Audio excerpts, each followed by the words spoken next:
Hello everyone, welcome to our Reading and Writing Skills class.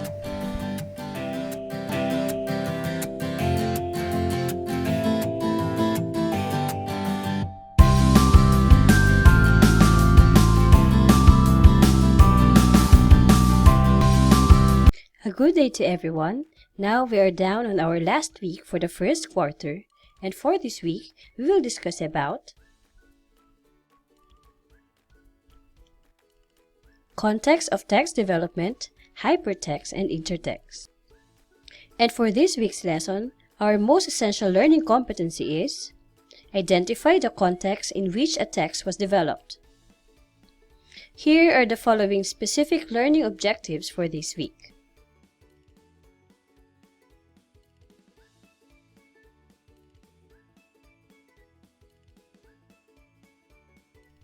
Being a critical reader also involves understanding the texts, which are always developed with certain contexts. A text is neither written nor read in a vacuum. Its meaning and interpretation are affected by a given set of circumstances. So, we have to study what is the meaning of the word context. When we say context, it is defined as a social, cultural, political, historical, and other related circumstances that surround the text and from the terms from which it can be better understood and evaluated. Writers decide how to shape their sentences by considering their context. The way writers shape their text is dramatically influenced by this context. If you can see here, a text is affected by a given set of circumstances like biographical, societal, historical, psychological, political, and cultural contexts. Upon knowing all this set of circumstances, we also have to identify that in discovering a text context, you may ask questions like, when was the work written? You have to identify when is that particular era or period that the text was written. Next, what were the circumstances that produced it? And third, what issues deal with it? There are two commonly used techniques in developing the context of a text, namely hypertext and intertext. Let's discuss this one by one. What do we mean by hypertext? When we say hypertext, it is a nonlinear way of showing information. A hypertext presents a new way to read online text that differs from reading the standard linear text. Texts are typically presented in a linear form, in which there is a single way to progress through the text, starting at the beginning and reading to the end. In a hypertext, information can be presented in a semantic network in which multiple related sections of the text are connected to each other. Hypertext permits the readers to use these features automatically rather than requiring readers to refer manually to them as needed. Let's take a look at the next slide as a given example. If you can see in this given example, the underlined terms such as symbolic shadow, Emancipation Proclamation, withering injustice, and joyous daybreak were hyperlinked. Clicking one of the words would lead you to a different page, which develops and explains the context of the hypertext excerpt from Martin Luther King Jr. I Have a Dream speech. Hypertext connects topics on a screen to related information, graphics, videos, and music. Information is not simply related to a text. This information appears as links and is usually accessed by clicking. The reader can jump to more information about the topic, which in turn may have more links. This opens up the reader to a wider horizon of information to a new direction. A reader can then skim through sections of a text, freely jumping from one part to another, depending on what aspect of the text interests him or her.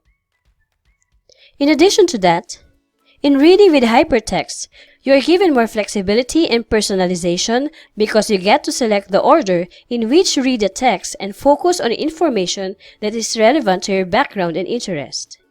Clearly, some of this flexibility do not exist in books, just like the table of contents and indices, but it is not as widely used or exploited. It is simply a nonlinear way of presenting an information in which the readers may follow their own path, create their own order, or their own meaning out of the material. This is accomplished by creating links between information so readers may jump to further information about the topic being discussed. The flexibility promises an advantage of personalization and eases the burden of finding information. But why do we use hypertext? It is because, in general, human learns better associatively. Are there any questions about hypertext? Now let's move on to the next technique, which is intertext. Any text can be considered a work of intertextuality because it builds on the structures that existed before it. So let's understand what is intertextuality. When we say intertextuality, it is the modeling of a text meaning by another text. This view recognizes that the text is always influenced by previous texts. That's why intertextuality is defined as the connections between language, images, characters, themes, or subjects, depending on their similarities in language, genre, or discourse. There are also several definitions given to the word intertextuality. It came from the Latin word intertexto, which means to intermingle while weaving. This definition of intertextuality was created by the French semiotician Julia Kristeva in the 1960s. Kristeva argued that all works of literature being produced contemporarily are intertextual with the works that came before it. That's why texts contain many layers of accumulated, cultural, historical, and social knowledge which continually adds to and affects one another.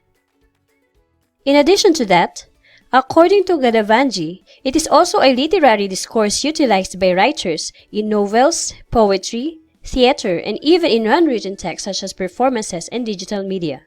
Examples of intertextuality are an author's borrowing and transformation of a prior text and a reader's referencing of one text in reading another. Allow me to present to you the different examples of intertextuality, just like the first one. Can you see the similarities and differences between the two? Now let's have another set of examples.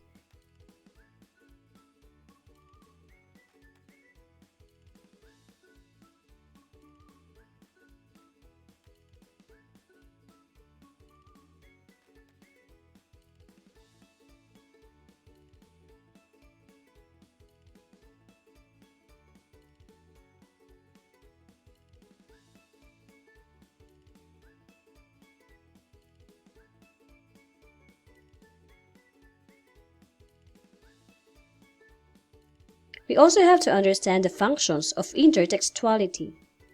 A majority of writers borrow ideas from previous works to give a layer of meaning to their own works.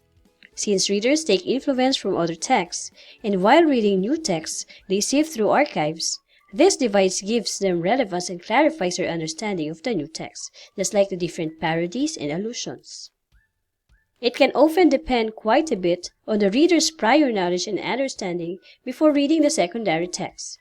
Parodies and allusions depends on the reader knowing what is being parodied or alluded to. However, there are some cases in which they are thinking that intertextuality is also plagiarism. But intertextuality does not require citing or referencing punctuation, such as quotation marks, and is often mistaken for plagiarism. Now let's try to have this intertext in common speech. We use different examples of intertextuality frequently in common speech, just like the following. Number 1. You are Solomon when it comes to making decisions.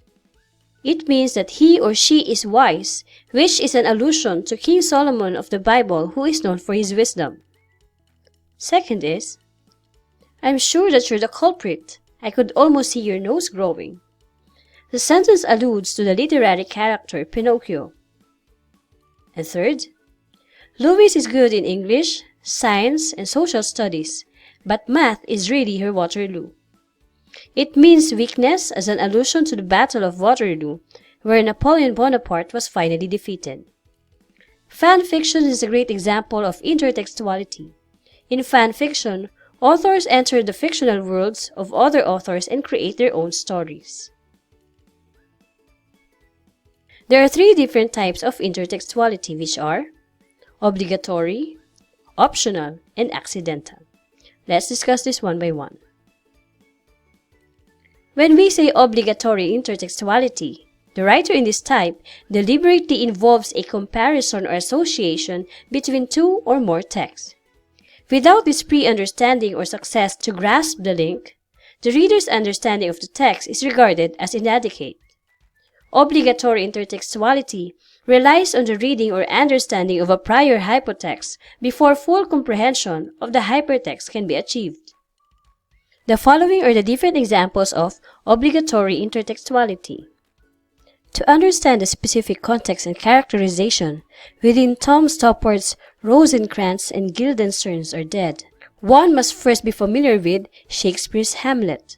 It is in Hamlet when we first meet these characters as minor characters, and, as the Rosencrantz and Guildenstern plot unravels, specific scenes from Hamlet are actually performed and viewed from a different perspective. This understanding of the hypotext Hamlet gives deeper meaning to the pretext, as many of the implicit themes from Rosencrantz and Guildenstern are more recognizable in Shakespeare's Hamlet. We also have the following examples of obligatory intertextuality.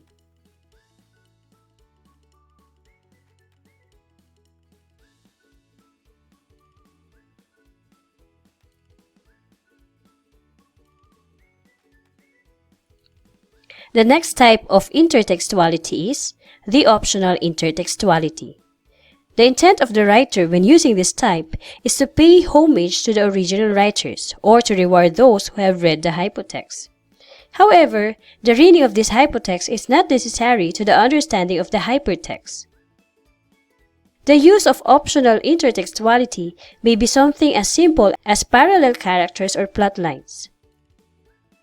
In this type of intertextuality, you have to put the characters in modern context and adapt it to the taste of the target audience. It is possible to find a connection to multiple texts of a single phrase or no connection at all, and also, the reading of the hypotext is not necessary to the understanding of the hypertext. Let's take a look at this given example. These two share many similarities in which they both apply the use of an aging wizard mentor, and a key friendship group is formed to assist the protagonist, who is an innocent young boy, on their arduous quest to defeat a powerful wizard and to destroy a powerful being. This connection is interesting, and J.K. Rowling was most likely influenced by other fictional and fantasy novels. However, this link is not vital to the understanding of Harry Potter novels. Let's also have the following examples.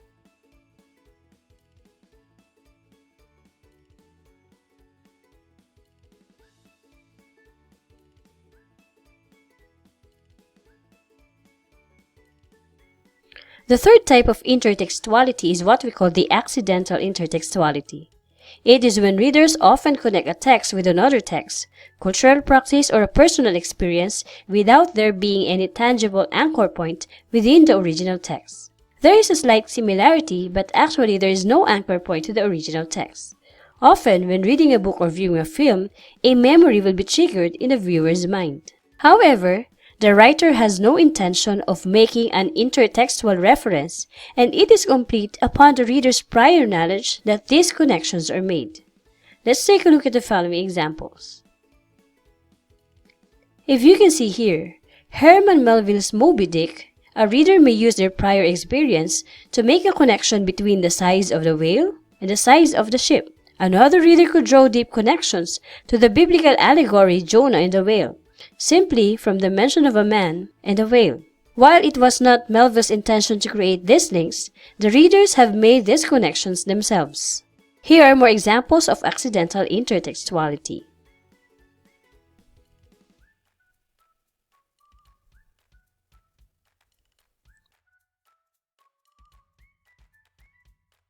Are there any questions? Well, that's all for this week's lesson, and see you again next quarter. Thank you so much and God bless.